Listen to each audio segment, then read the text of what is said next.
Buenas, soy Gustavo Quispe, médico cirujano de la Universidad Peruana Cayetana Heredia y tutor C. Y el día de hoy vamos a tratar el tema de malaria. Antes de empezar, este video fue grabado en 2024, de manera que yo desconozco, yo no viajo en el tiempo para saber los lineamientos de la norma técnica del manejo de la malaria y malaria grave en el Perú del 2025. Así que utilizaremos la del 2015. Y aparte es importante reconocer que a pesar que existen miles y miles de ACTs, o sea, terapias de combinación de artemisininas, en Perú solamente utilizamos la combinación de artesunate y floquina, de manera que otras terapias de ACT, como el caso de, bueno, todavía lo puedes encontrar como el caso de la artemether lumefantrina, no lo vamos a encontrar en los contenidos de este video. Asimismo, este material no sustituye la información e indicación de un médico infectólogo. Un caso típico que vamos a encontrar en malaria es de un paciente que se presenta a la emergencia con síntomas flu-like, o sea, cefalea, vómitos, náuseas, sudoración profusa y dolor abdominal. Pero además se percata que el paciente tiene dificultad para caminar. Y en el contexto, es un paciente de 62 años que acude a su poste y usted se encuentra a 2 horas del hospital de Loreto, en un centro de salud, es decir, se encuentra en la Amazonía. Es importante reconocer las causas principales de la fiebre a nivel en los trópicos, como el caso del dengue y el caso de la malaria, de manera que en este contexto no contamos con la gota gruesa ni con la prueba rápida para dengue. Asimismo, este paciente tiene los antecedentes clásicos, hipertenso, diabético, maltratado, obviamente toma el cóctel clásico de los y metformina, que se olvida cada 2 por 3 de tomarlo, y consumió hidroxicloroquina durante la semana que estuvo enfermo de COVID-19 hace 2 meses, o sea, consumió hidroxicloroquina.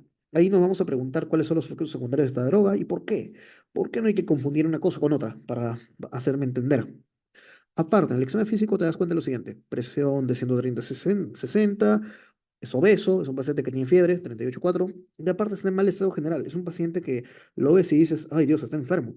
Pero aparte te das cuenta que el llenado capilar es de 3 segundos, cuando lo usual es 2. Entonces nos percatamos en todas estas banderas rojas que este paciente está grave. Y es importante reconocerlo porque la malaria es una emergencia médica. Por otra parte, te das cuenta que el paciente está pálido como un papel y aparte tiene ictericia en ambas escleras y tiene flebomegalia.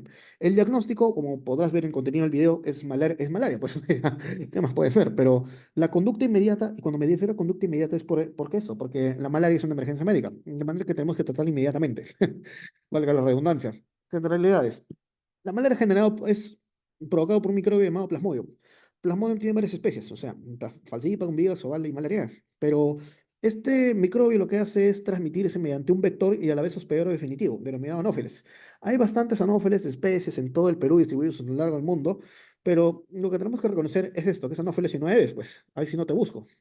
Y el hospedador intermediario, la causalidad, la casualidad y causalidad de todos estos problemas en la malaria que se genera en el ser humano es esto, porque nosotros los humanos, Homo sapiens sapiens, somos hospederos intermediarios. Y se acabó.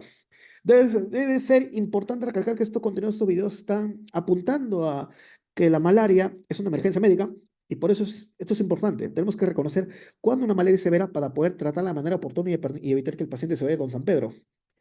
Para reconocer antes, tenemos que buscar un poco de nuestra epidemiología porque nos damos cuenta que la malaria en Perú no es tan grave como esperamos ver en otros países. Por ejemplo, en el caso del África. África, por ejemplo, tiene 95% de la morbimortalidad. ¿Qué quiere decir eso? Quiere decir que allá, por Níger, entre otros países, tiene un montón de pacientes con malaria. Bastantes pacientes se mueren con malaria. Y solo el 1%, 1% está distribuido en todas las Américas. O sea, no solamente en América del Sur, en todas las Américas. De manera que todo ese 1% compartido es la morbimortalidad de malaria que estamos enfrentando día a día en el Perú. Para darnos cuenta que los problemas quizá no son tan graves como podemos esperar en África. Y aparte, cuando consultamos un boletín epidemiológico, tienes que fijarte en este número, denominado semanas epidemiológicas. El año tiene 52 semanas epidemiológicas, de manera que cuando quieres un boletín de todo el año entero, te vas a la semana epidemiológica 52. Y agarras y miras todos los casos provocados por las especies de malaria y también las defunciones. Nos damos cuenta, por supuesto, que en 2020, que fue la época COVID, solamente se reportó una defunción, cosa que es falso, debido a que es la época de COVID. O sea, si ves un paciente con fiebre peor que estaba tosiendo, tú pensabas en COVID-19, no pensabas en malear en Plasmodium vivax, por así decirlo. Aparte, claro, de que, a propósito, uno de los principales problemas, la especie que más problemas se generó en el Perú es Plasmodium vivax. Vivax es la principal causa de morbimortalidad en el Perú de malaria. Y se acabó. Es importante reconocerlo. Pero aparte de la mortalidad, ¿cuántos pacientes han muerto en 6 años por malaria? Solo se han reportado 23 defunciones, puede ser el doble, por supuesto, porque puede que el reporte no haya sido totalmente sincero, pero valga la redundancia. Si hacemos los cálculos, el 2018, 405.000 muertes mundiales versus 4 muertes en Perú. Te damos cuenta que solamente de la mortalidad mundial de malaria, el Perú solamente tiene el 0,001% de mortalidad.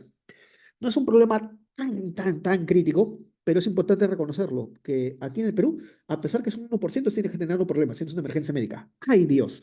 Y luego vas a decir, pero en el Perú no se ha muerto nadie. No, mira, aquí te muestro una tablita que dice 2018-2023, defunciones por malaria, 0,0000. 00 es lo que te voy a poner. ¿Sabes por qué te voy a poner 00? Porque esta es la semana epidemiológica número 3. Es decir, ni siquiera hemos acabado enero de este año donde se mintió este boletín, o el boletín de los años anteriores. O sea, enero de 2018, enero de 2019, no fastidies, pues, antes de poder analizar un boletín epidemiológico tienes que ver la semana epidemiológica, de manera que no te engañes, pues tienes que ver la semana epidemiológica, 52, y te saca las conclusiones, pues, amigo.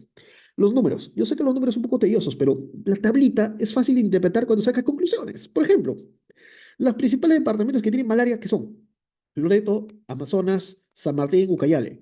Pero ¿por qué también Junín y Cuzo y Ayacucho? Sí, supuestamente están, no sé, 4.000 metros, 3.000 metros, porque veremos más adelante que la geografía del Perú no es tan uniforme, pero es importante reconocer que los casos se concentran en la Amazonía.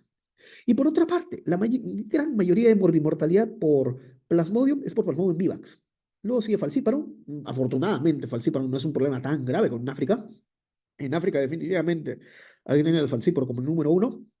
Y aparte, si se han dado cuenta, poco a poco está apareciendo malariae. Poco a poco.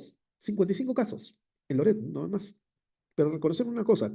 En Perú no se han reportado, otra cosa es que existan, pero no se han reportado casos de Plasmodium ovale. Ovale, me vale.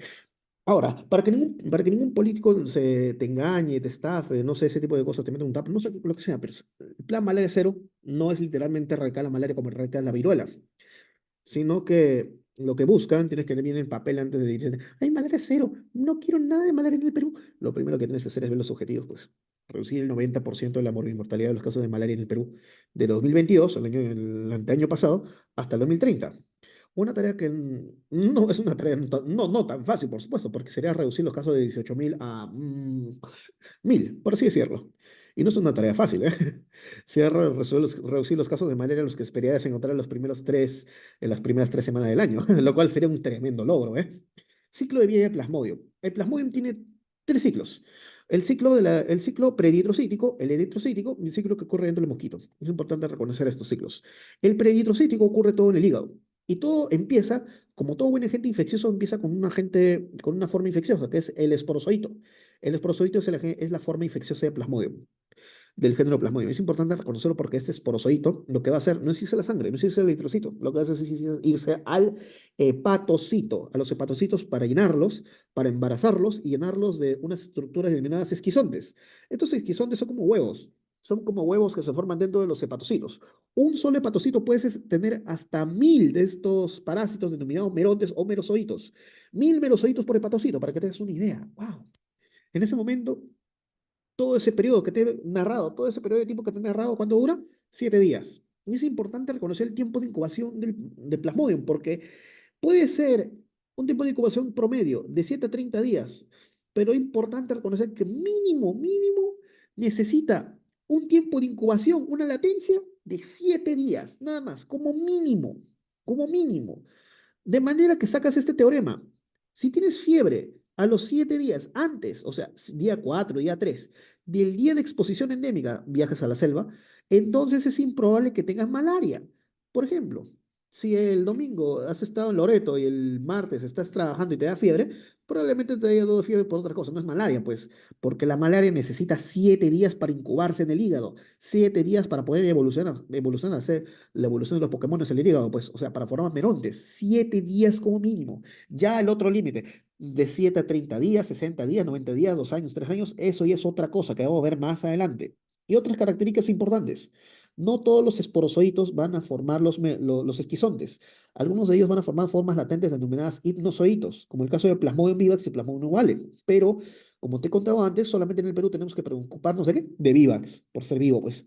El vivax también genera merozoitos, o sea, el virus también pasa por esta etapa. No es excluyente. La etapa de generación de esporozoitos a esquizontes o a hipnozoitos no es excluyente. En caso de Vivax ocurre al mismo tiempo. De manera que puedes tener una prima infección y después, como vamos a ver más adelante, un relapso. Más adelante veremos qué es un relapso. Ya. Este es por así decirlo, una historia de enfermedad. Falciparum y malaria no tienen formas latentes, de manera que lo que hacen es incubar mínimo 7 días hasta 90 días. Ey, puede ser 90 días, puede ser un año, puede ser 6 meses, pero mínimo 7 días. Y luego te dan un periodo de fiebre que dura, o sea, un periodo flu-like, donde tienes cefalea, vómitos, náuseas, por 2 semanas aproximadamente. Puede ser más adelante veremos por qué puede ser más. Pero imaginemos que son 14 días. Y después ocurren estas tres cosas, en caso que te infectes con Plasmodium malariae, que son especies que no generan estadios latentes. Te mueres, caso que te dé malaria severa, te curas, o sea, erradicas toda la parasitemia de tu organismo, o que no te curas. ¿A qué te refieres con que no te cures?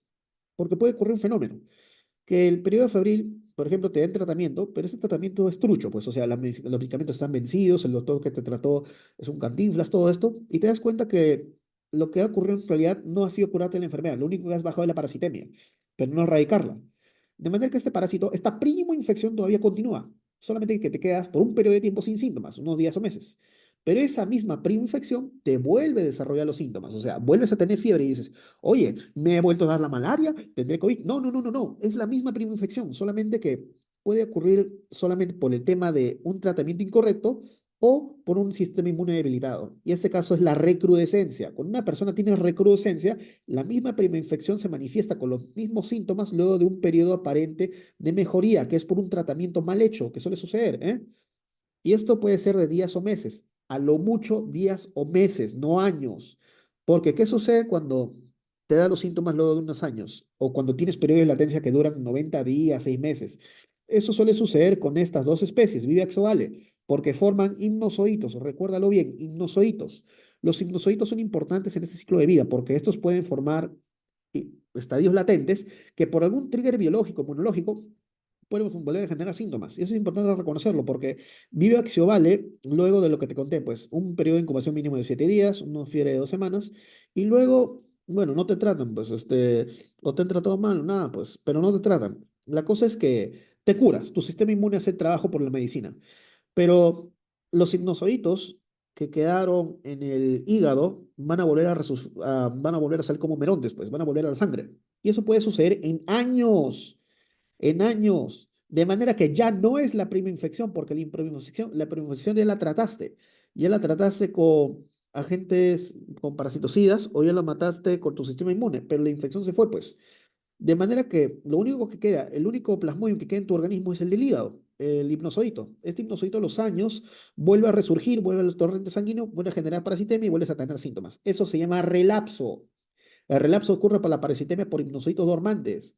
O sea, por especies que generan hipnozoitos en primer lugar. Viva se vale, no vas a tener el relapso por falciparum. Ahí sí te voy a buscar, ¿me entiendes?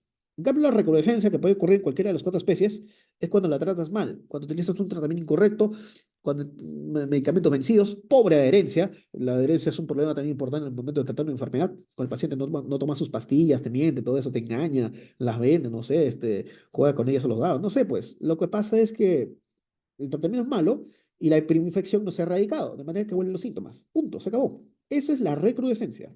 Ahora, vamos a ir a una contraconclusión.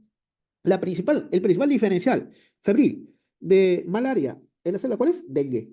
Cuando no piensas en malaria, tienes que pensar en dengue. ¿Y por qué es importante el dengue? Porque el dengue tiene un tiempo de incubación de una semana. A lo mucho una semana.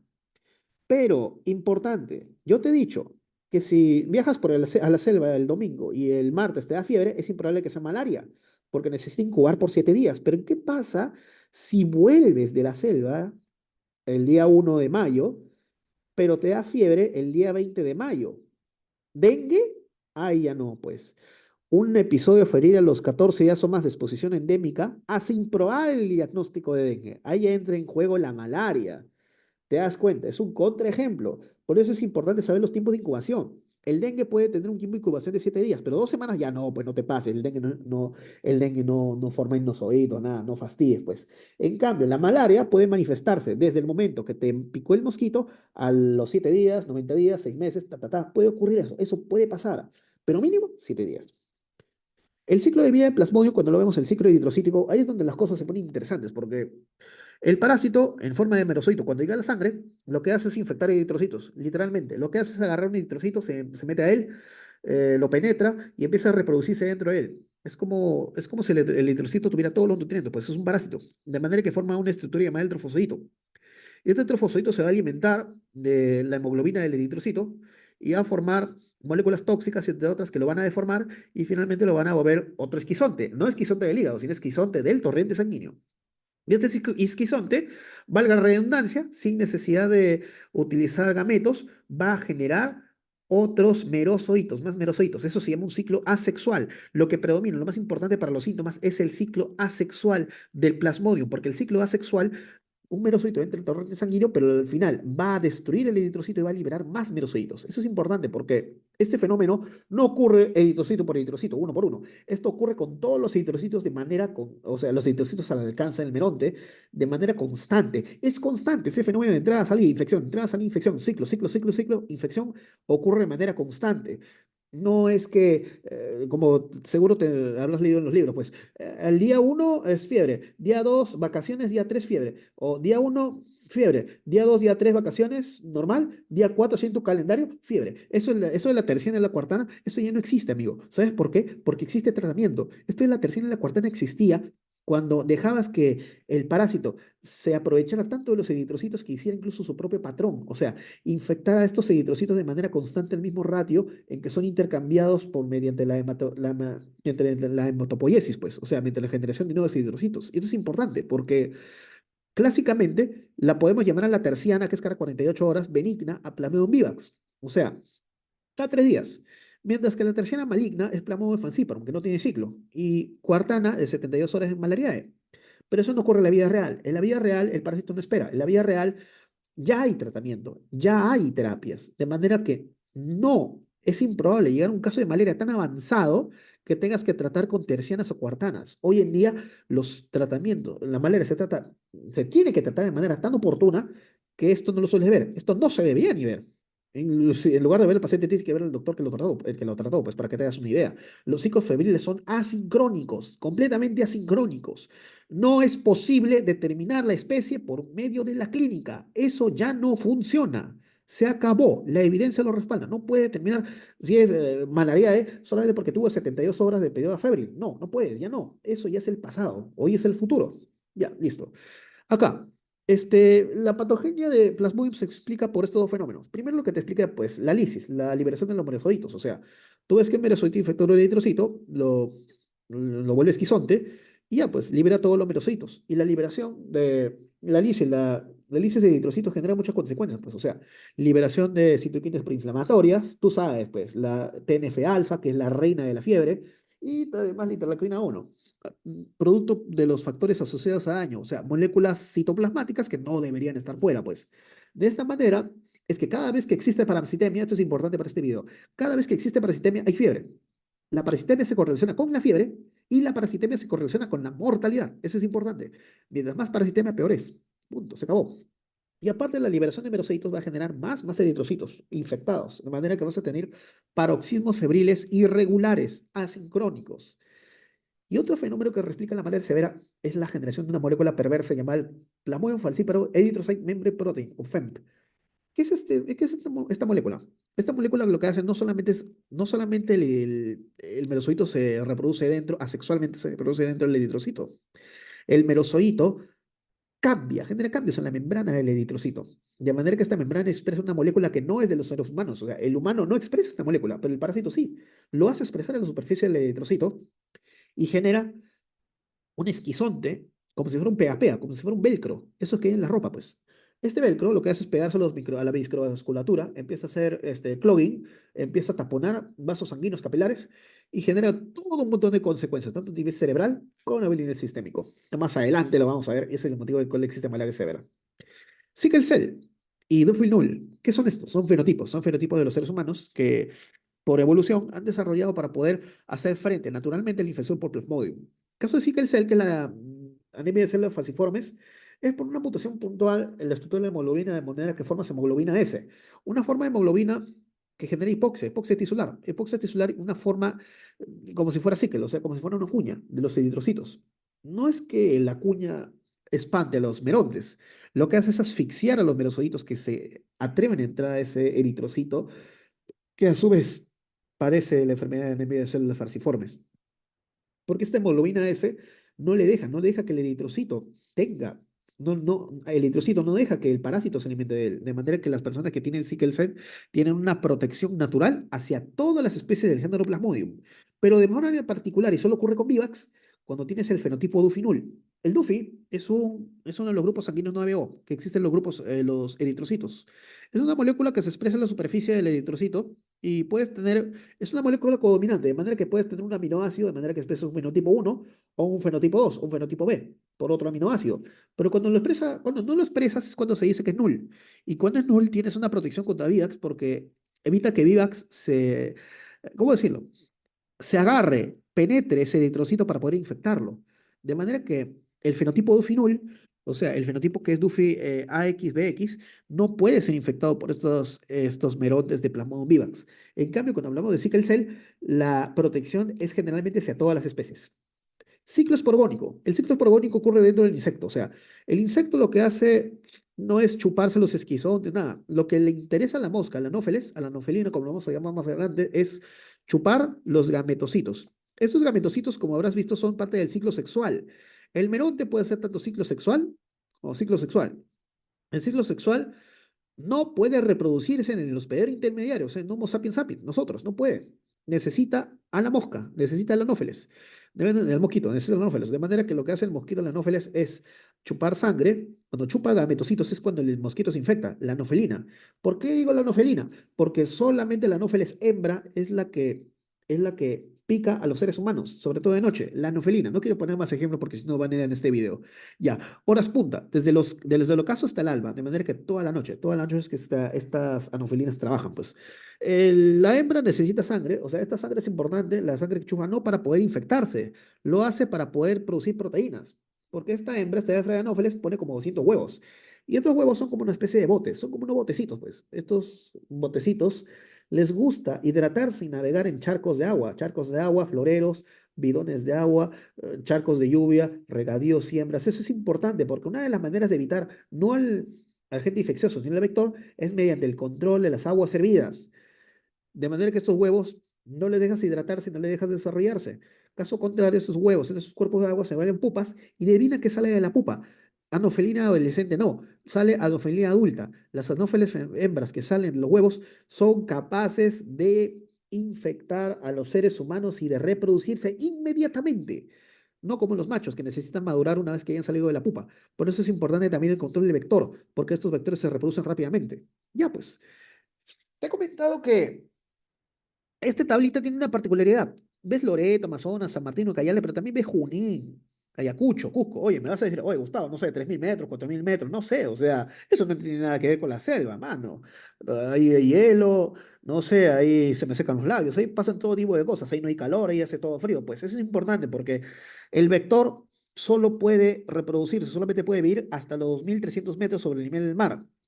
Y parte de Ayacucho, de Junín, tienen áreas que llegan a esa altura. Por ejemplo, el Junín hay áreas que solamente que llegan hasta los 360 metros sobre el nivel del mar.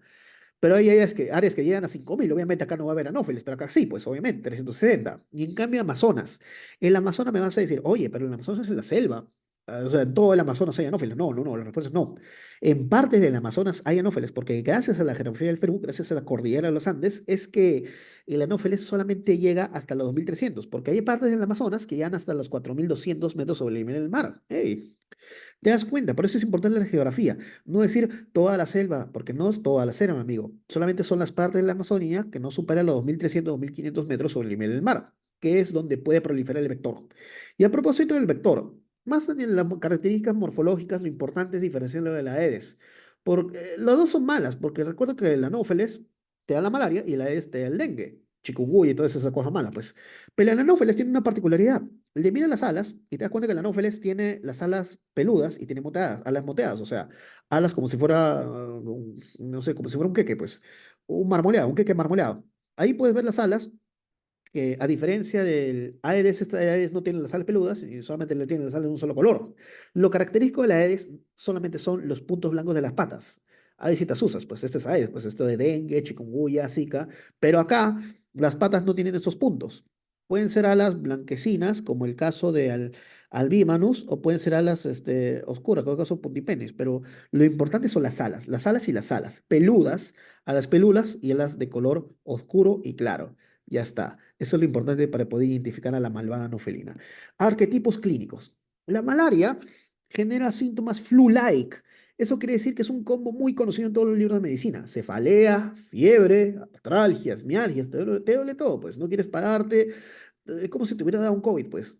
De hecho, clínicamente no podrías distinguir la malaria de COVID, si es que la malaria no es severa, por supuesto. Fatiga, malestar, náuseas, vómitos. Es lo clásico. Toda enfermedad tiene esto. La mononucleosis, el chikungunya, el síndrome retroviral agudo, todo esto. Pues este es el síntoma flu-like. La malaria no es diferente, pero recuerda que tiene un mínimo tiempo de incubación de 7 días. Por eso es importante cuándo fue el antecedente epidemiológico de contacto, cuántas veces estuviste en Loreto, cuántas veces estuviste en Iquitos, ahí paseando en bote, todo eso. Eso es importante que le cuentes a tu doctor, pues. Picos febriles. Los picos febriles son importantes porque esos picos son asincrónicos. Ya sabes por qué. Porque los ciclos de los merocitos no se son irregulares, son caóticos. O sea, un merocito infecta a otro, otro eritrocito, y este eritrocito libera más merocitos. 2 más 2 es 4. Y ahí te das cuenta que los paroxismos son infrecuentes. O sea, no es un patrón de 72 horas o de 48 horas, no es cuartana, no es terciana. Eso solamente es una definición clásica. Cuando te dicen terciana, vivax, terciana maligna, falciparum, cuartana, malariae, punto. Eso solamente es por los nombres. Pero en cambio, para la clínica no es posible diferenciar mediante signos clínicos qué especie es, nada más, punto. No hay nada que decir, no hay nada que decir aunque te digan esto, pero no, los tiempos de hoy dicen que no puede diferenciar un fenotipo mediante la clínica, nada más, necesitas laboratorio. Más adelante veremos las herramientas diagnósticas. Y la malaria severa. Todo este tiempo te he hablado sobre malaria, pues, o sea, la forma de malaria, el flu-like. Pero es importante reconocer que esto no se compara nada a la malaria severa o malaria grave. Digámosle mejor malaria severa. La malaria severa es importante reconocer porque la malaria severa es la que te mata, es la que puede llegar al 100% de mortalidad si no se trata. Ay, eso arrimado. Esto es generado por esa molécula que te he dicho que el parásito hace que se exprese en la superficie del eritrocito. O sea, esta molécula, el PAMF, no es propia de los seres humanos. Esta se expresa de manera parasitaria en la superficie de los eritrocitos infectados. Y esto generalmente o sea, dice falciparum, pero también puede generarlo por vivax. Más adelante lo vamos a ver. De manera que esto permite la adherencia capilar y un montón de órganos dependientes de capilares como el cerebro, el corazón. No, el corazón no, pero digo, el hígado, el vaso, el riñón. Más adelante vamos a ver cuáles son los problemas generados por la falla multiorgánica derivado del clogging por esos eritrocitos infectados. Ahora, unos datos. La malaria severa. Te he contado sobre la malaria severa, pero antes tienes que saber unas cosas. El falciparum es la especie más virulenta de todas, la que más mortalidad causa y la que tiene más probabilidad de generar malaria severa. Eso es conocido. Eso nadie te lo va a cambiar. Punto. Pero acá en el Perú, la causa número uno de malaria severa en el Perú es Vivax. No falciparum, es Vivax. Vivax causa malaria severa en el Perú, pero en el mundo, lo reconocido. Lo que está en todos los libros de medicina, de geografía, de historia y matemática, falciparum es la más propensa a causar malaria severa porque tiene más virulencia. Nada más, ya está. Y las dos poblaciones que están mayor riesgo de desarrollar malaria severa, ¿cuál es? Niños y embarazadas. Es importante las embarazadas, más adelante vamos a ver por qué, por el tratamiento. Los niños también, porque los niños, imagínate, o sea, vamos a ver más adelante que la malaria genera anemia, la malaria genera trastornos neurológicos, algunos de ellos pueden llegar a la parálisis cerebral. Es muy triste ver a un niño con parálisis cerebral producto de una enfermedad infecciosa, algo que se pudo haber prevenido. Es muy triste. Ya pues. Asplénicos, pacientes que tienen plasmodium vivax y, o sea, pacientes que por ejemplo, le han quitado el vaso por un trauma entre la novena y onceava costilla izquierda, pacientes con enfermedad de sickle cell que han tenido asplénicos, eso, entre otros casos, esos asplénicos que son más susceptibles a infectarse con VIVAX. Y viajeros y visitantes, o Visiting Friends and Relatives. Cuando hablamos de BFR, es por así decirlo, tú has nacido, por ejemplo, en Loreto, tú eres natural en Loreto y toda tu vida viviendo en Loreto. Entonces tú no tienes riesgo adicional para padecer malaria severa. Pero imagínate que has nacido en Loreto y luego has decidido completar tu secundario en tu Universidad de Lima y luego vuelves a Loreto. Entonces eres un visiting friend and relatives, o sea, eres una persona que a pesar de haber nacido en una zona endémica, no ha vivido en ella, de manera que te infectas de la misma manera que de malaria severa como estos grupos poblacionales. Otra parte es pacientes que han vivido toda su vida en Lima y han ido a la selva por primera vez. Obviamente van a tener malaria severa, más probabilidad comparada con la población endémica. Y ahí te das cuenta, pues. Y este dato es para los steps. Esto te lo pueden preguntar en las preguntas en el step 1, el step 2, pues lo que te he dicho. El falciparum O sea, la malaria severa por falciparum se asocia a bacteriemias secundarias. Estas bacteriemias secundarias por gram negativos. O sea, no solamente tienes malaria, sino que también debido a la interrupción del sistema retículo endotelial, hígado, vaso, a estos órganos que son también hematopoietos, son parte del sistema inmune, esta genera como una especie de inmunodeficiencia adquirida. Pues esta inmunodeficiencia te va a predisponer a un tipo especial de infección, que es la infección bacteriemia secundaria por Salmonella notifi. Eso te lo pueden preguntar los STEPS. Salmonella notifi. La infección de Plasmodium falciparum que genera malaria severa está asociada a bacteriemia secundaria por Salmonella notifi. Y ahora, ¿qué es lo que te hace esta molécula del PANF? Esta molécula que genera que los esquizontes se vuelvan como pega en tu microcirculación. Muy simple. Lo que hace es lo siguiente. Ahí te das cuenta que a la microscopía podemos ver una lámina de timetoxina y eosina. Este es un cerebro, pues acá va capilares sanguíneos que están completamente taponados por eritrocitos infectados. Esquizón, un montón de esquizontes maduros, pues ahí te das cuenta todos estos microinfartos que puede generar el nivel macroscópico, pues imagínate este cerebro que es como si fuera, como si cortaras a la mitad una pizza, no sé, una americana, pues cortas la mitad de una pizza americana y le echas su paprika encima, así, le echas su ajito, estos son microinfartos, estos puntitos de acá son infartos provocados por esquizontes que se meten en la microcirculación. Y esto se llama malaria cerebral.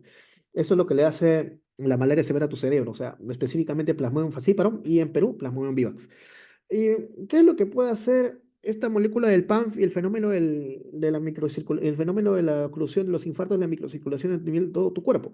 Tienes que imaginar, tienes que utilizar tu imaginación, tienes que, así como Bob Esponja, así como estos estafadores también de Escocia, esto de Willy Wonka Experience, tienes que utilizar tu imaginación.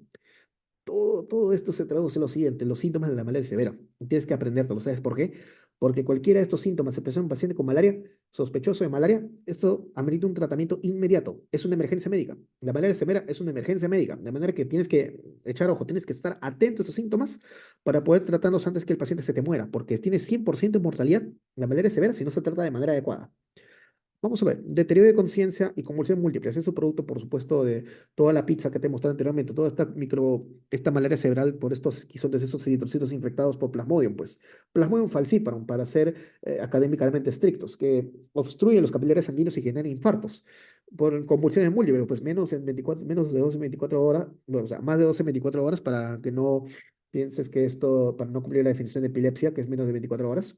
Y ya, pues, deterioro de conciencia, pues ahí te afecta el tronco, los órganos conscientes, ambos lados de la corteza, ahí te afecta todo, pues terminas con una incapacidad para caminar, terminas tonto, terminas balbuceando cosas, como si te hubiera dado una C, pero no es una CB, es algo mucho peor. Convulsiones múltiples, focos cefalexógenos producto del parénquima infartado. Acá, falla renal aguda. Te das cuenta que los eritrocitos empiezan a hacer como un clogging a nivel de la microvasculatura del riñón. Empiezan a llenar los glomérulos de sus cochinas, de sus porquerías. Empiezan a taponarlo, pues, y en general la falla renal aguda. O sea, sube la creatinina. En menos de 24 horas tienes creatinina de 3 y eso es importante reconocerlo porque la falla renal aguda predispone también a otro trastorno como por ejemplo la hemoglobinuria. La hemoglobinuria es una causa y una consecuencia. Te voy a decir por qué. Es una consecuencia porque a la, el plasmodium, cuando destruye los merozoitos a nivel de torrente sanguíneo, no, cuando el merozoito destruye el eritrocito a nivel de torrente sanguíneo, estos eritrocitos explotan a nivel intravascular. Es masivo, ocurre en todos tus capilares, todos tus vasos sanguíneos. Y esta hemólisis libera una molécula denominada hemoglobina.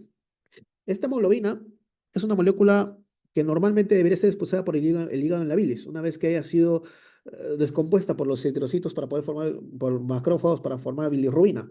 Pero acá te das cuenta que la hemoglobina toma un camino alternativo, un camino patógeno, pues va hacia el riñón y se filtra por ahí. Y esta hemoglobina le da un color oscuro a la orina. Y vas a decir, oye, el paciente está orinando sangre. Este paciente seguro tiene cáncer de vejiga. Ese paciente seguro tiene cálculos. Oh, no, no, no, no, no, no, no. La hemoglobinuria no es lo mismo que la hematuria. La hematuria es cuando tú orinas eritrocitos, glóbulos rojos. Pero acá la malaria lo que hace es destruir los glóbulos rojos. Pues, ¿qué es lo que te queda? Hemoglobina. Lo que orinas es hemoglobina. Es muy diferente a la hematuria porque la hemoglobinuria tiene un color mucho más oscuro, un color como si fuera negro, como de Coca-Cola, sin promocionar marcas en este video, por supuesto. Y ya, El edema pulmonar. El edema pulmonar es importante porque el pulmón también tiene microvasculatura, tiene capilares, tiene vasos sanguíneos. Y casualmente, debido a la presión hidrostática y la presión oncótica que existe debido a este equilibrio para poder mantener todos los fluidos dentro de un solo compartimento, el corazón, la cavidad derecha del corazón bombea sangre, pero te das cuenta que estos capilares están bloqueando ese flujo de sangre, de manera que se rompen y liberan todo su contenido, todo su flujo lleno de proteínas hacia los pulmones, de manera que genera edema pulmonar. Peor, ¿sabes qué es lo más importante en la malaria severa? Estos pacientes no deben sobrehidratarse porque las consecuencias se van a dónde? Al pulmón. A este paciente le das agua, termina asfixiándose. No, no directamente, obviamente, pero termina asfixiándose. Y aparte, por supuesto, para cumplir el criterio tiene que tener una saturación inferior a 92 o una frecuencia respiratoria mayor a 30. Recuerda que la taquimia, para considerarse ello, tiene que tener más de 20 respiraciones por minuto, en un adulto, por supuesto. No vas a utilizar este criterio en un bebé, en un neonato, ahí sí te voy a buscar, ¿me entiendes? Y como la malaria afecta la fase peritrocítica y aparte también hace un clogging del sistema retículo endotelial que existe en el hígado, también va a existir el fenómeno de ictericia, pero no cualquier ictericia, no una ictericia leve. Puede haber ictericia leve sin haber malaria severa, puede existir, porque el criterio exacto, el criterio determinante más estricto para definir ictericia como malaria severa es mayor de 3 de bilirrubina total. Puede haber un ligero tinte ictérico en pacientes sin malaria severa, sí puede haber, normal. Pero si la bilirrubina total es mayor de 3 es porque ya hay hay una falla orgánica, ya hay falla hepática. Ahí tienes que empezar a tratar al paciente como más adelante vamos a ver la terapia artesunate endovenosa, aparte de adelantártelo, pero ya es una emergencia médica cuando supera este valor, para que te hagas una idea. Y la parasitemia, pues. La parasitemia, los valores de punto de corte se han demostrado en pacientes que tienen Plasmodium falciparum. Pacientes con Vivax, entre otras especies, no hay un punto de corte definido, pero se dice que los viajeros, o sea, los BFRs, Visitor Friends Relatives, solamente 5%. En cambio, todas las personas deberías utilizar este punto de corte de todos los pacientes, 10% de toda la parasitemia, más del 10% de toda la parasitemia, ahí sí tienes que tener un poquito de cuidado, porque si no, la cosa se te va por un poco un poco ese tacho, porque te das cuenta que la parasitemia se asocia a mortalidad, está correlacionado con la mortalidad, el valor de la parasitemia. La hipoglicemia se genera, en primer lugar, tu cuerpo experimenta un fenómeno de hipoxia generalizada, porque todos esos capilares empiezan a bloquear, de manera que empiezas a desarrollar el metabolismo aeróbico anaeróbico, pues empiezas a generar ácido láctico, te da acidosis, y aparte, el parásito, como es un parásito, como es todo ser vivo, consume glucosa, pues consume azúcar, consume glucosa y empieza a generar el ácido láctico, pues por eso es que se produce la hipoglicemia. Y adelante hay una droga que más adelante voy a decir que es la quinina, que también genera hipoglicemia, porque estimula la producción de insulina. Anemia severa. Oye, esto no es ninguna sorpresa, porque te das cuenta que la anemia severa es producto de toda la hemólisis masiva que es la patogenia de la malaria. La anemia severa no es cualquier anemia. Es una anemia cuyo valor de hemoglobina es menor de 7 en adultos o 5 según los criterios de malaria severa en niños. La definición clásica, no cualquier anemia, tiene que ser una anemia severa, o sea, una anemia que te ponga blanco como el papel y cuando la hemoglobina baja de 7 ya, pues sí tienes que tener cuidado, pues.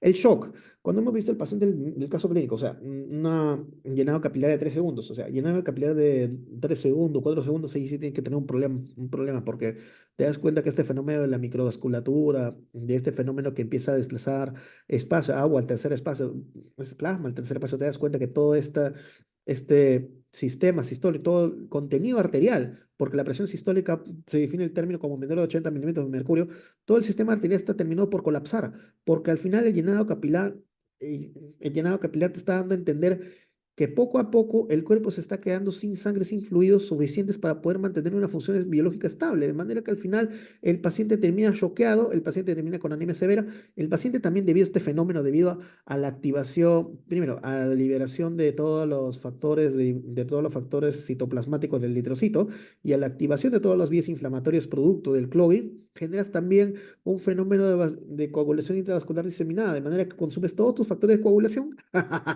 y terminas sangrando más que con de Drácula, pues al final, debido a la falla hepática, debido al sangrado, debido a la acidosis, el paciente se puede morir, pues el paciente, por eso es que se dice que todos esos criterios, puede haber más de un criterio, obviamente, malaria severa, este paciente que hemos visto el caso clínico es un claro ejemplo de ello, nos damos cuenta entonces que la malaria severa es una emergencia médica y que si no lo tratas te vas a morir, pues como él, pues por favor, mátenme. ¿Cómo puedes memorizar los criterios de la malaria severa sin todo el merengue que te ha arrojado anteriormente? Con la silla espacial, el Space Chair. Ni siquiera sé, o sea, de todas las mnemotecnias, esa es la mejor que he tratado de hacer, pues. Otras han sido un desastre y mejor ni siquiera quiero mostrar cuáles son, pues. Pues la silla espacial es esta: shock, parasitemia, acidosis, coagulopatía y edema. Y Chair, silla, convulsiones y conciencia, o sea, más de dos convulsiones en menos de 24 horas y conciencia un glaucoma inferior a 11, hipoglicemia, anemia severa, ictericia, bilirrubina total mayor a 3 o falla renal aguda. Esta es la silla espacial y estos son los criterios necesarios para poder identificar qué paciente es una emergencia médica y qué paciente lo puedes tratar simplemente con una terapia de cloroquina y primaquina. Más adelante vamos a ver ejemplos. Ya.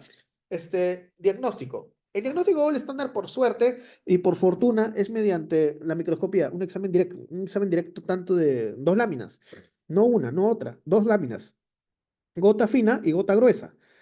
La gota fina es la famosa gota, es el famoso examen de sangre, es el examen directo que suelen hacer en los hemogramas, pues.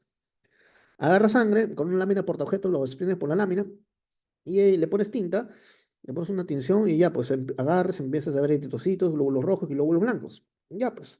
Bueno, glóbulos rojos, glóbulos blancos, plaquetas, disculpe la redundancia. Pero te das cuenta que en este SMIR, esta es una monocapa, lo que ves son los eritrocitos infectados y dentro de los eritrocitos están los parásitos. La morfología de los parásitos define la especie. La morfología microscópica, visto en un examen de gota fina, define la especie. Y eso únicamente lo puedes hacer con gota fina. Te voy a explicar por qué. Aparte, como es una monocapa, puedes hacer una cuantificación. Puedes fidedignamente decir cuánto es la carga parasitaria. Mientras tanto, en una gota gruesa, lo que haces es introducir en toda la mezcla anterior un agente para alisar eritrocitos. De manera que lo que haces es concentrar glóbulos rojos, romperlos y liberar todos los esquizontes merontes que hayan dentro de los eritrocitos infectados. De esta manera tienes múltiples capas de parásitos y nada más. Pero acá hay un detalle importante. Como has roto los eritrocitos, parte de la morfología necesaria para poder identificar la especie depende también del eritrocito, porque no solo el parásito vive dentro del eritrocito, también hace cambios morfológicos al mismo, como más adelante vas a ver. El eritrocito cambia, de manera que cuando los lisas empiezas a perder esta diferenciación. Y por eso con la gota gruesa no es fidedigno identificar la especie. Pero esta ventaja de la gota gruesa, añadir capas y capas y capas y capas de eritrocitos lisados con parásitos, aumenta la sensibilidad. Esto es importante para poder determinar si tiene o no tiene malaria. Nada más, plasmodium. Si es que hay plasmodium, si el género plasmodium está presente o no. Punto. No puedes detectar de forma fidedigna las parasitemias menor a 5 o 10 unidades por microlitro. Esto es importante porque hay algunos laboratorios, hay algunas manos expertas que pueden llegar a una sensibilidad de 10 o de 20, pero menor de 5 ya no es fidedigno. Puede ser un cristal, puede ser algún fenómeno derivado de la, puede ser algún fenómeno derivado de del procesamiento de la lámina. Para malaria no severa, y ojo, no severa, cuando hablamos de malaria severa este algoritmo no sirve para nada. Cuando hablamos de malaria no severa, viene un paciente que tiene signo de flula y que ha estado en Loreto el domingo y se presenta la siguiente semana, el martes, la siguiente semana, el martes, o sea, ha pasado como unos 9 días al centro de salud diciendo que tiene fiebre. Ahí tienes que aplicarle gota gruesa y gota fina. Este algoritmo es importante porque cuando llega un caso de problema de malaria no severa, agarras y puedes tomarle un examen de gota gruesa y gota fina. Si sale positivo, le das tratamiento. Con la gota gruesa, decir sí o no, y con la gota fina, determinada especie. Y si quieres, si eres mañoso, cuantificas, pues. Pero si sale que no, le haces otra prueba de gota fina y gota gruesa en otras 24 horas, de manera que haces una toma serie a 2 y ahí decides si darle o no tratamiento. Si sale negativo, entonces le haces una tercera prueba, de manera que tienes como si fuera la TB, una prueba sería de tres, tres tomas de muestras separadas por 24 horas. Y si la tercera sale que no hay parásitos, o sea que no hay plasmodium, tanto en la gota fina como la gota gruesa, ya puedes descartar malaria. Esto es recomendado por la CDC, no te estoy mintiendo, no te estoy inventando nada. Esto es importante porque también recuerda que las drogas contra la malaria también tienen efectos secundarios. Algunos de ellos pueden ser un poco dañinos para la gente embarazada y para algunas personas que tienen unos trastornos cardíacos, pero lo vamos a ver más adelante. Aparte, claro, del molesto chinchonismo, pero eso no importa. La parasitemia correlaciona con la probabilidad de desarrollar malaria severa, por eso también es importante hacer no solo gota gruesa, sino también gota fina para hacer una cuantificación. Y la lectura tiene que durar de 20 a 30 minutos o 500 campos a alto poder a un aumento de 1000 de 100 técnicamente un aumento de 1000 utilizando aceite de inversión. Y aparte solamente puede cuantificar las formas asexuales, porque las formas sexuales, o sea, los gametocitos, como te he mencionado anteriormente, no se reproducen, no pueden reproducirse. Como son sexuales, necesitan primero estar dentro, en la fase esporogónica, dentro del insecto, dentro de la femenina, para poder reproducirse, para poder hacer la molécula de diploide. Y ya está. Para reconocer la microscopía, Plasmodium vivax tiene estos estadios, pues. El trofocito joven es cuando el merozoito infecta el eritrocito. Este merozoito genera sus cochinadas, sus porquerías en la membrana, o sea, le hace cosas a la membrana del eritrocito de manera que hay como unas especies de desechos de la membrana del eritrocito en su citoplasma. Eso se denomina gránulo de Schuffner. Tienen un color amarillo oro, que puede verse en la microscopía. Y eso es importante porque es lo que caracteriza a Vivax. Eso no lo encuentras en Falciparum, eso no lo encuentras en malaria. Eso solamente lo encuentras en Vivax. Vivax solamente tiene gránulo de Schuffner. Esto solamente infecta los reticulocitos, de manera que relativamente no es tan alta la virulencia de esta cepa de Vivax comparada con Falciparum, porque Falciparum infecta a todas y a todos. Y es solamente un trofozoito por glóbulo rojo. En cambio, como vas a darte cuenta, cuando va evolucionando el falciparum, el trofozoito adulto empieza a tomar esta forma, porque el parásito deforma la membrana del parásito del eritrocito para hacerlo meboide, pero como si fuera una especie de cuño, como si fuera una ameba. Acá ves el eritrocito y acá adentro ves la membrana del propio parásito. Y el parásito te das cuenta que su citoplasma empieza a verse más azulado. Eso es importante porque el parásito empieza metabolizar la hemoglobina a un polímero de hemoglobina denominado hemozoína. La hemozoína o pigmento malárico es una molécula que a su vez es un producto de desecho importante para el plasmodium, porque de otra manera el hierro, que es tóxico y generador de radicales libres, va a terminar dañando el parásito si es que este no lo procesa hacia la hemozoína, hacia la M polimerasa, pues. En cambio, cuando ya empieza a madurar, cuando ya empieza a generar sus hijitos, o sea, este trofosito empieza a generar merozoitos, es cuando se vuelve el esquizonte. El esquizonte es todo el eritrocito infectado. Dentro de él hay 18 a 24 merozoitos. Y al centro, puedes ver que hay un centro de hemozoína oscuro pigmento malárico. Característicamente, Vivax tiene un montón de estos merozoitos, de manera que puedes observar como si fuera acá dos, tres, y acá pueden haber una monocapa. Eso es importante para diferenciar la malaria. Las formas sexuales de Vivax no son tan genéricas, no te van a preguntar eso tanto, pero es importante reconocerlas porque tienes que diferenciar los gametocitos de especies no falciparum versus falciparum, porque falciparum es peligroso, pues es el pendejo. Acá, microgametocitos. La forma masculina de Plasmodium vivax en forma de gametocito. Es igual, tiene los gránulos de Schuffner. Acá adentro puedes ver incluso el fantasmita este de la mozoína, que es un pigmento oscuro, pero hay un detallito, pues ahí te das cuenta que Ahí te das cuenta entonces que como el núcleo tiene cromatina laxa, es casi invisible, no se puede visualizar. En cambio, el macrogametocito, la hembra de Plasmodium vivax, del gametocito de Plasmodium vivax, tiene gránulo de Schuffner, pero tiene una cromatina más compacta, de manera que casualmente se ve rosadito en un extremo. Y ahí sí puedes diferenciar tanto el microgametocito como el macrogametocito. En Malariae, el trofozoito joven es como el trofozoito de Plasmodium vivax, solo que no tiene gránulo de Schuffner. Recuerda que los gránulos de Schuffner son como unas especies de deformaciones y deformaciones de la membrana que termina depositándose en el citoplasma. Acá está limpio, o sea, solamente es el trofozoito y solamente uno. Malariae, morfológicamente tiene, si te lo pueden preguntar, tiene una característica donde el trofozoito adulto, en lugar de ser una ameba, como hemos visto en Vivax, el malaria tiene una forma de un cigarro, una forma de un cilindro, un cigarrito, un leo, un chisito, como puedes ver acá, en banda. Se dice trofosito adulto en banda. Y es un citoplasma parasitario con hemozoína, por eso es que tiene ese color medio oscuro. Recuerda que la hemozoína es el producto del metabolismo de la molécula de la hemoglobina, de manera que es desecho del parásito y es importante para su supervivencia, pues. Y el esquizón maduro es la roseta, pues, la famosa roseta. Hemos visto que el esquizón maduro de Vioxx hay como 18, 24 merozoitos y son varios, o sea, se superponen unos sobre otros a un centro de hemozoína. Pero acá, el centro de hemozoína solo sostiene una monocapa de merozoitos. Esto es lo característico de Malariae, y es por eso que parece una roseta, un revólver, una galleta, no sé, como quieras, pero parece una roseta. La cosa es que Malariae tiene esta morfología, cuando es el esquizón de Maduro, de 8 a 12 merozoitos, y no de 18 a 24, como podemos ver aquí en el caso de Diox. Cuando ves falciparum, es importante reconocer estas morfologías porque esa morfología significa problemas. ¿Por qué es tan virulento el falciparum? Porque el trofozoito infecta cualquier eritrocito, cualquiera, reticulocitos, eritrocitos que ya tienen como 119 días del torrente sanguíneo, infectan a todos. Por eso es tan virulento. Y de ahí puedes observar que dentro del eritrocito hay más de un trofozoito, de manera que este trofocito joven está infectado con más de un anillo. Ey, ahí te das cuenta por qué falciparum es tan malo. Y otro detalle, el microgametocito y macrogametocito tiene esta característica en forma de plátano. Parecen un plátano. Y esto es importante reconocerlo. ¿Sabes por qué? Porque esta forma de plátano, aparte que no importa si es microgametocito o macrogametocito, es evidencia de que el torrente sanguíneo y que el paciente está infectado con Plasmodium falciparum. Eso es un grave, muy grave, porque el Plasmodium falciparum, o sea, no es que siempre cause malaria grave, pero puede hacerlo con más probabilidad. Por eso esos pacientes tienes que observarlos bien. Y ya está. Las no tan famosas pruebas rápidas. Estas pruebas rápidas son ¿Qué son las pruebas rápidas? Ya, las pruebas rápidas se basan en una técnica inmunológica llamada el flujo lateral de inmunensayo, o sea, lateral flow assay. Esto es una tira. Todas las pruebas, o sea, la prueba de antígeno de COVID, todas esas pruebas de embarazo, todo eso son una tira. El plástico no importa, solamente es un adorno, solamente para poder colocar, no sé, tu nombre, tu marca, el precio, todo, lo que sea, pues.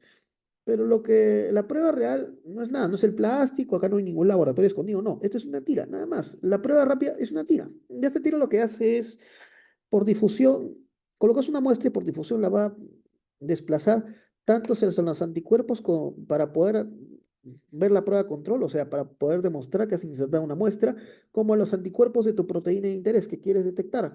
Plasmodium tiene tres. Dos de ellas son panantígenos, es decir, que pueden expresarse tanto en Vivax, falciparum, ovale y malaria en todas las especies. Y esas moléculas son el LDH, la lactato deshidrogenasa de parásito, y la lasa. Es importante reconocer ambas porque estas son panantígenos y se puede reconocer a todas. Si estas proteínas están presentes en todas las especies de Plasmodium falciparum, entonces tengo una prueba y si esta prueba me sale positiva, entonces puede ser cualquiera de estas cuatro, cualquiera. La prueba no solamente te dice eso, no puede diferenciar entre las cuatro especies. Pero ¿qué pasa? Hay una proteína llamada la proteína rica en estina 2 o la HRP2 que es específico de Plasmodium falciparum. Y eso es importante porque te das cuenta que el Plasmodium falciparum tiene, como hemos visto acá, un determinado grado de virulencia. Y este HRP2 es utilizado sobre todo en Estados Unidos, por ejemplo. La única prueba rápida disponible en Estados Unidos está basada en HRP2. Detecta Plasmodium falciparum y no falciparum, o sea, Vivax o vale malaria. Esta proteína rica en estinados, a pesar de detectar falciparum y no detectarse en otras especies, tiene problemas para utilizarse localmente aquí, porque en la Amazonía peruana hay de lesiones de esta proteína HRP2 en poblaciones de malaria, en poblaciones de Plasmodium falciparum. De manera que como tienes esta proteína mutada aquí en el Perú, no la puedes detectar con esta prueba de antígeno. Agarras como este plasmón y la proteína del plasmón están mutadas, no van a poder ser detectados por los anticuerpos, de manera que te da falsos negativos, pues. En cambio, cuando utilizas panantígenos, aldolasa y el LDH, la eficiencia es la misma. Puedes usar el LDH, puedes usar el aldolasa, cualquiera de los tiene la misma eficiencia, así que no hay ningún problema en ello. Y pruebas moleculares, laboratorio, termociclador, centrífuga, incubadora, todas esas cosas, todos esos medios de RMPI, todo ese medio, no, no nos fastidies. Las pruebas moleculares no tienen cabida en el diagnóstico de malaria, porque lo único que necesitas para poder hacer un diagnóstico que puede salvar vidas, y digo, en serio, literalmente salvar vidas, es un microscopio, una silla y una mesa. Y un kit para poder hacer gota fina y gota gruesa, nada más. Porque las pruebas moleculares, a pesar que son específicas, te detectan la especie, hacen ay, qué chévere, la curva melting, las curvas melting, todo eso, al final son pruebas reservadas para laboratorios especializados, o sea, laboratorios como Lima, el INES, entre otros, pues. ¿Y cuál es el rol de la serología? O sea, anticuerpos, IgM, IgG. En dengue te pueden servir. En dengue es clásico utilizar IgM, IgG. Pero acá en malaria no. Para nada. No sirve para absolutamente nada. Las pruebas de antígeno son esas. Antígeno, pues. Aquí lo más importante es detectar el parásito. La respuesta inmune, la generación de IgM, IgG antimalaria no sirve, pues. De manera que la serología no tiene cabida en el uso en el país. Ahora vamos a ver la parte más importante de toda esta clase. Esta parte la has esperado todo este tiempo. Pero no te preocupes, vamos a hacerla sencilla. Cuando hablamos de tratamiento de malaria, hay miles de antimaláricos, pero la norma técnica del 2015 especifica unos cuantos y lo vamos a hacer sencillo para que se pueda entender. Cuando hablamos de tratar malaria no severa por Plasmodium vivax y malaria, tenemos que tener en cuenta esas dos drogas, la cloroquina y la primaquina. La cloroquina impide la polimerización de la hermosodina, lo que se traduce en la generación de múltiples desechos tóxicos dentro del propio eritrocito, lo que va a conducir a su lisis. Y esa lisis es importante porque esa lisis va a interrumpir, va a cortar la generación de merocitos, o sea, impides que se forme el esquizonte y de esta manera impides que se formen los merontes. Punto. Y cuando hablamos de cloroquina, todos los libros de malaria te van a decir que tenemos que clasificar a las especies de Plasmodium sensibles y resistentes a cloroquina. Cuando hablamos de cepas sensibles a cloroquina, en Perú tenemos a Vírus de malaria. Eso es importante, pero en Perú, cuando hablamos de falciparum, falciparum es resistente a cloroquina. Por eso no utiliza cloroquina en el Perú para poder tratar malaria por falciparum. Pero en cambio de Vírus de malaria, podemos utilizar cloroquina. Es importante. Vamos a hablar más adelante cómo lo podemos utilizar. Los RAMs, náuseas y prurito. Nada más. Se acabó. Cuando engañosamente te llegan un examen tienes un paciente que ha tratado de malaria y este paciente ahora ha desarrollado retinopatía. ¿La culpa es de la cloroquina? No, porque la cloroquina solamente genera sus efectos, la cloroquina y la hidroxicloroquina solamente generan retinopatía cuando su uso es constante por años, años. Y eso solamente se ve en un solo tipo de pacientes, los reumáticos, pacientes con artritis reumatoide que le da DIMARC. Estos DIMARC, cuando se utiliza por años, generan efectos secundarios, en el caso de la cloroquina. Cuando ves pacientes, por ejemplo, que tienen que por COVID-19 han tomado hidroxicloroquina y cloroquina, se pueden decir, oye, pero esta debilidad de los ojos, esta ceguera ha sido por culpa de la cloroquina, por culpa de la hidroxicloroquina. Es erróneo. No hay ningún paciente COVID que por un consumo de cloroquina haya terminado con retinopatía. No hay forma, pues. O sea, te has tenido que consumir esta por meses o por años. Así que es un efecto secundario que existe, pero hay que tener en cuenta los tiempos. Por eso es importante la temporalidad. La primaquina. ¿Por qué es importante la primaquina? Primero, es importante para, vamos a ver que es importante también para falciparum, pero para Vivax es importante porque es hipnosocida. Hipnosocida porque mata los hipnozoitos, las formas latentes en el hígado, de manera que evita hacer relapso. Y aparte es gametocida, por eso también se utiliza en falciparum. Gametocidas, mata los gametos, mata los plátanos. O sea, lo que hemos visto aquí, pues, estos platanitos de aquí lo mata la primaquina. Ya, más adelante. Este, y el mecanismo de acción es conocido, pero se dice que inhibe la cadena transportadora, de manera que generas como una especie de estrés oxidativo dentro del eritrocito.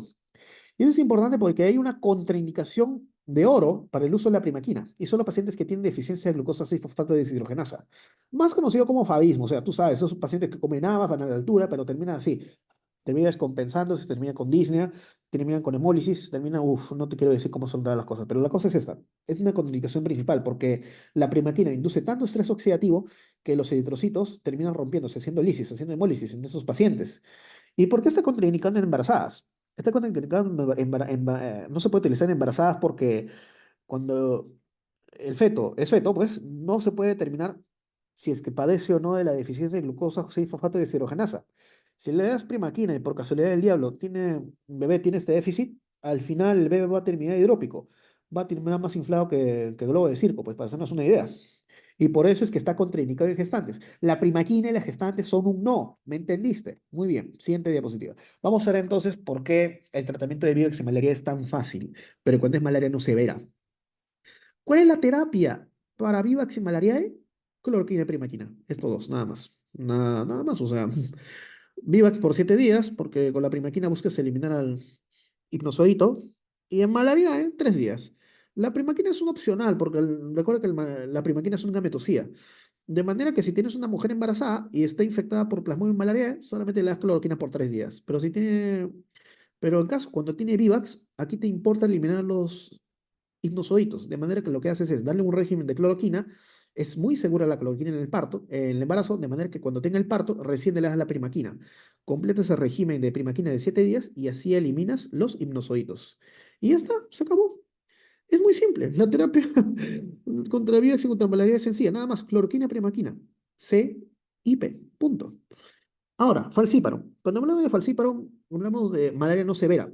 En la malaria severa también se utiliza el mismo esquema, pero es importante reconocer una cosa. En falciparum utilizamos lo que denominamos la terapia de combinación de artemisininas. Las artemisininas son derivados de una planta que se encuentra en China, pero la cosa es que estas drogas son muy importantes, dado que tienen un efecto son gametocidas, matan todas las formas asexuales de manera muy rápida.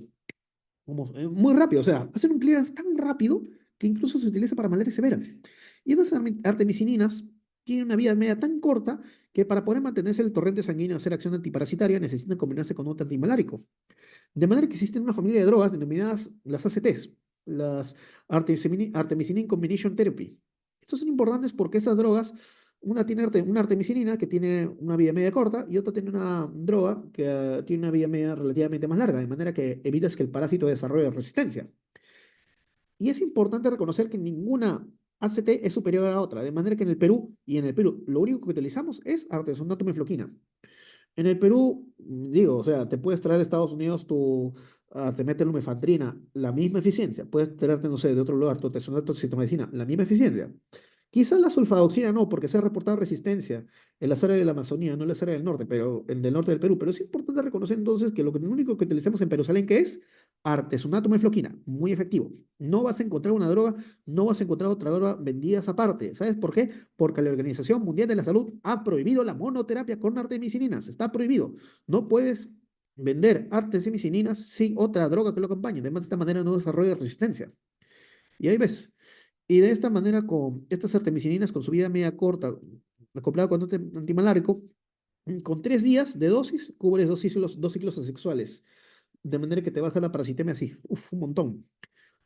Y ahora, cuando hablamos de plasmodium, también vamos a hablar de la quinina, porque en caso que, mala suerte, que existan cepas resistentes a artemisininas o que tengas sus pacientes gestantes, vas a tener que utilizar este régimen basado en quinina. ¿Sabes por qué? Porque los regímenes, la terapia estándar para falciparum no severo es artemisinato, mefloquina más primaquina. Y la primaquina es un no con las gestantes.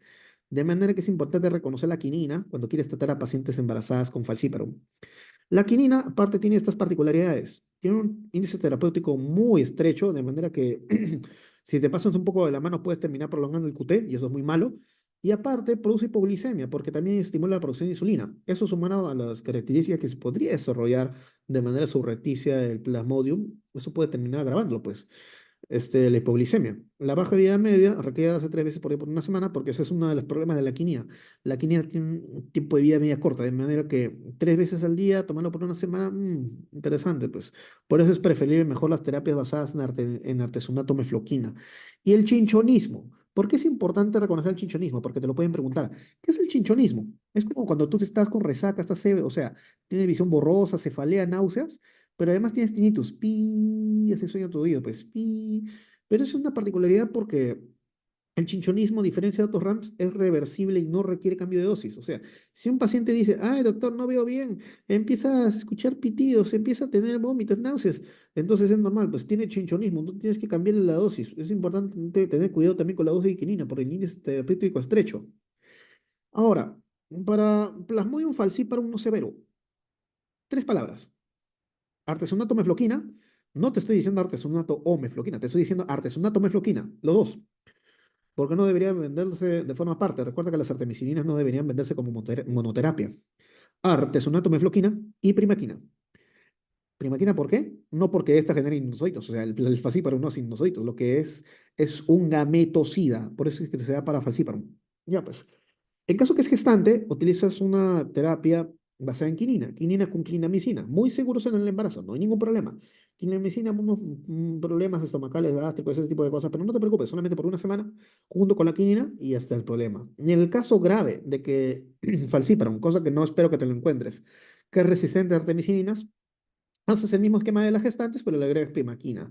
La cosa es esta, la primaquina no se da en las gestantes, por eso es que acá se quita, pues, quinina, clindamicina y primaquina, en el caso de los pacientes que tienen un falciparum resistente a artemisininas. Y ya está. Malaria severa. Es importante malaria severa, ¿sabes por qué? Porque eso te puede matar. La mortalidad es del 100%, por eso es una emergencia médica cuando no lo trata, por supuesto. En caso de la malaria severa, lo que tienes que priorizar es un medicamento, o sea, tienes que priorizar endovenosamente, parenteralmente tienes que priorizar una artemisina.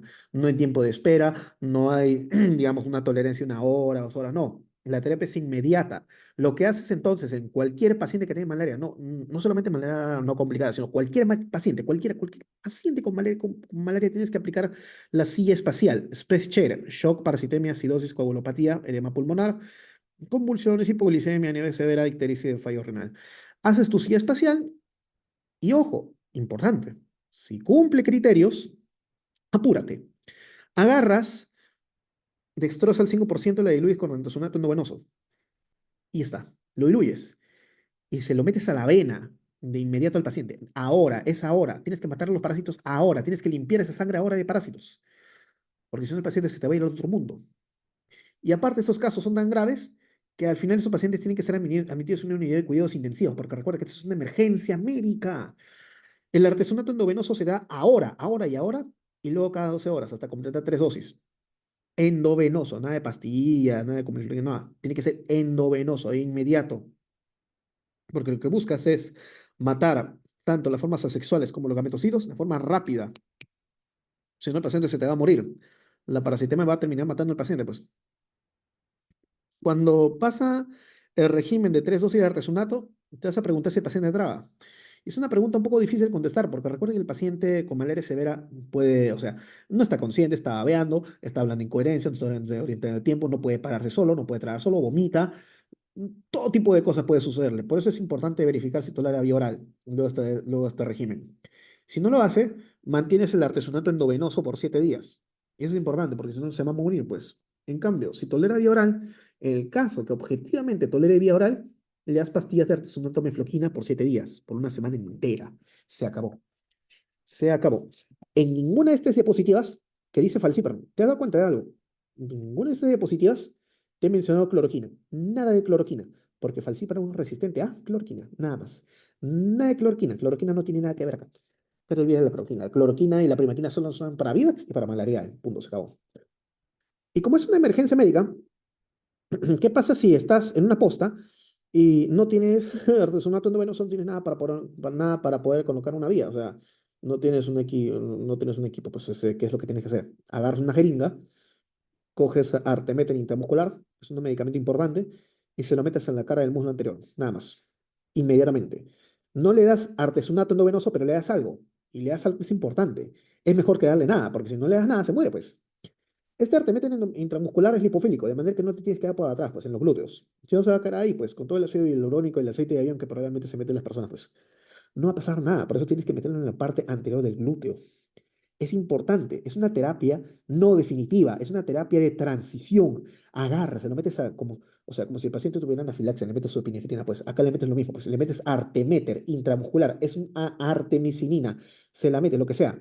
Y cuando llega al hospital, como es una emergencia médica, recién le dan el artesonato. La cosa es que le des artemisininas ya, o se muere. Punto.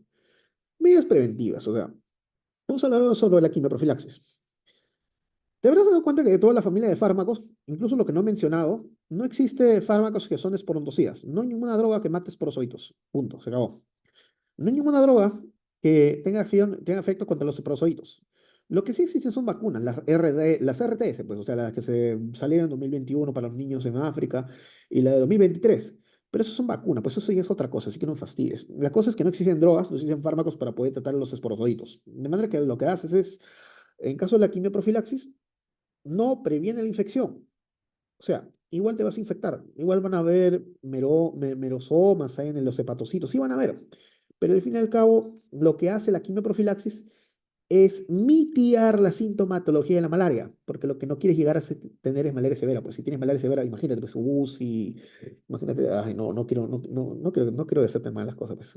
La mayoría de profilácticos, como te das cuenta, tú sabes, pues pues, parte de la primaquina, que son para los medicamentos, la cloroquina, la hidroxicloroquina, las artemisininas, todos, atacan la fase asexual, en la fase eritrocítica, ciclo sexual. De manera que lo que hace es mitigar. Eso es lo que hace la quimioprofilaxis. Mitigar. Y el Perú que tenemos disponible. La tubacona y proguanil, la oxiciclina y mefloquina. No, es memoria ya. No voy a abarcar todo detalle de eso, pero te voy a decir cosas importantes de cada una de esas drogas. Este, la oxiciclina y la tubacona están contraindicados en el embarazo. Contraindicados en el embarazo. La oxiciclina, sobre todo porque el niño vas a dejarlo con huesitos frágiles y con dientes de color amarillo patito, cosa que sería muy gracioso si es que le pidieras una sonrisa, pues no, no fastidies. En cambio, la mifloquina es la antítesis de la primaquina. La primaquina, imagina, la primaquina está prohibida, está proscrita con el embarazo, pero en cambio, la mefloquina, o sea, la artesanal la mefloquina está permitida, es una droga segura, segura para las embarazadas. Pero hay un detalle importante. Ten cuidado cuando se lo das a pacientes psiquiátricos, o sea, pacientes con depresión mayor, ansiedad generalizada, pacientes con trastornos psicóticos, pacientes con trastorno bipolar. Tienes que tener cuidado porque lo puedes exacerbar. O sea, pacientes depresivos se puede volver suicida. Y esa mortalidad termina no siendo por el parásito, sino por causas indirectas, ¿me entiendes? Ya. Y finalmente, demás medidas, antes de ir a las preguntas, o sea, la fase de las preguntas de NAM, demás medidas para protegerte de la malaria, pues. Para proteger la malaria tienes varias opciones, pues. O sea, protegerte del vector, sobre todo, estas medidas solamente son para el vector. Puedes utilizar una repelente basada en DDT o puedes utilizar, aunque no lo creas, limón o eucaliptos. Aquí tapé las marcas, aquí tapé para que no se vean las marcas, pues, para que no digan que estoy promocionando, pues. Estos dos repelentes son importantes porque repelen a la anofelina, a la mala, esa que pica toda la noche. Por eso no puedes caminar de noche. Y por eso es que lo recomendable es tener ropa que cubra las extremidades, brazos, piernas. O sea, ya sé que la selva es un lugar caluroso, pero al menos cúbrete, o sea, ponte algo. La cosa es que no te pique el moquito, pues. Y obviamente dormir con mosquiteros. Si es que están tratados con insecticidas, mucho mejor. Y por último, eliminar todas las reservas de aguas heridas, todas, pues, o sea, floreros, todo lo de tu mascotita, todo, pues, bidones, tapar los bidones de agua. En los cementerios he visto también un montón de cementerios, he visto también que los floreros descuidan, pues, y ahí está el problema. Con todo lo que ya sabemos, pues ahora vamos a analizar este caso.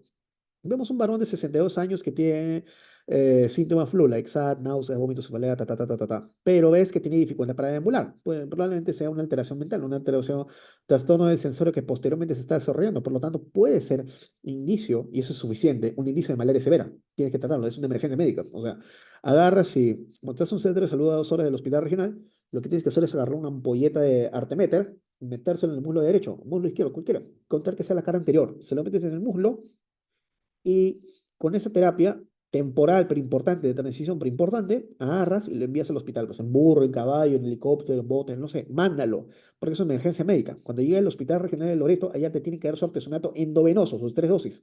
Artesonato endovenoso, porque si no, ese paciente se va a morir, pues va a acabar como él, pues blanco y negro. Y como es 62 años con diabetes y hipertensión sin tratar, ya, pues tienes, no sé, es un poco de conciencia, pues, un poco de atención primaria, pues, o sea, señor, esto le puede pasar, usted puede tener accidente cerebrovascular, usted puede acabar con enfermedad renal crónica, todo, pues todo el florito que tú debes meterte tú, pero consumí hidroxicloroquina durante la semana que estuve enferma de COVID hace 2 meses. Un detalle importante es que cuando hagas una terapia, aunque sea una, o sea, una consideración, porque obviamente acá no le vas a dar cloroquina, pues, obviamente no le vas a dar cloroquina, pero la cosa es que si has dado un medicamento profiláctico, no puedes basar un régimen antimalárico, o sea, si es que el paciente ha consumido una profilaxis con la misma droga. Por ejemplo, si has dado a este paciente, si este paciente por casualidad de destino ha consumido artesonato mefloquina para profilaxis, entonces como tratamiento antimalárico, en caso que tenga falciparum no severo, tienes que darle quinina, clindamicina y primaquina, nada más. No tienes que utilizar las drogas que son utilizadas en profilaxis. Y otro detalle, si es que el paciente dice, ay, doctor, yo no veo, he tomado hidroxicloroquina por 2 semanas, pero yo no veo. Recuerda que la retinopatía por hidroxicloroquina y cloroquina se da cuando es meses o años de uso, no semanas. Le dices, ay, no, señor, esto no es por la cloroquina, es por su diabetes, señor, por eso tiene que cuidarse. Ay, Dios mío. Recuerda que la retinopatía diabética es una importante movilidad en los pacientes que son diabéticos, sobre todo la proliferativa, ¿me entiendes? Ya, pues examen físico, está queseado, ves que el llenado capilar es de 3 segundos, está choqueándose. Más motivo para darle su arteméter endovenoso, pero a su vez procura, si es que le vas a dar fluidos endovenosos, bueno, arteméter intramuscular, pero si le vas a dar fluidos, no lo sobrecargas, o sea, no llenes ese pulmón de agua, porque recuerda que dentro del pulmón se está desarrollando un episodio de edema pulmonar, pues no lo vas a grabar. Pálida generalizada, probablemente tenga una hemoglobina de 5 o 6 por ahí, contra que sea menor de 6 pues, pero ya. Y menor de 7 pero igual. Ictericia en ambas escleras y esplenomegalia. La cosa es, diagnóstico, malaria severa. Conducta inmediata, artemetro intramuscular, llevarlo de inmediato a un centro de referencia para que le den una terapia definitiva. De inmediato, señor, de inmediato, porque sin tratamiento la mortalidad puede llegar al 100%, ¿no? Pregunta Senan, ya para poder terminar. Paciente de 54 años procedente de Pucallpa. Acude al hospital de la capital porque tiene fiebre intermitente y palidez. Ya, fiebre intermitente, ya. Fiebre intermitente es, de manera indirecta se están diciendo que tiene malaria, pues. Pero tú sabes que en la vida real, la fiebre no es intermitente. La fiebre, los paroxismos son asincrónicos. Ya no es cada 48 horas, cada 72 horas, es una estafa. O sea, eso ya del siglo pasado. Hoy en día con tratamientos, afortunadamente, ya no tenemos que depender de esas cuestiones clínicas para poder diferenciar especies. Palidez. ¿Palidez por qué? Por los merocitos que andan por ahí rondando por el torrente sanguíneo. Malaria. 2 años, bueno, digo, 32 años que ha presentado malaria por plasmodium vias para prevenir la recaída. ¿Cuál es su indicación terapéutica? O sea, mosquiteros no, cloroquina no, artesonato no. O sea, el artesonato te mata gametocitos y formas asexuales, pero no te mata hipnozoitos. Quinidina tampoco. En ninguna parte de esta presentación te he mencionado quinidina, ¿eh? Solamente quinina. Suena igual, pero no es lo mismo, pues. Primaquina. La primaquina te mata los sinusoides y aparte es gametosía, no es un plus. La denominada terciana benigna, con periodo de incubación de 14 días, transmisibilidad entre 1 y 3 años, se acompaña de fiebre regulada. Ta, ta, ta, ta. Terciana benigna, ¿qué es? Plasmodium vivax. Terciana maligna, ¿qué es? Plasmodium falciparum. Cuartana, ¿qué es? Malariae. Respuesta, vivax. Se acabó. Pero recuerda que en la vida real, y te lo repito por 1000 veces, en la vida real, estos paroxismos clínicos no deberían existir, debido a que existe tratamiento.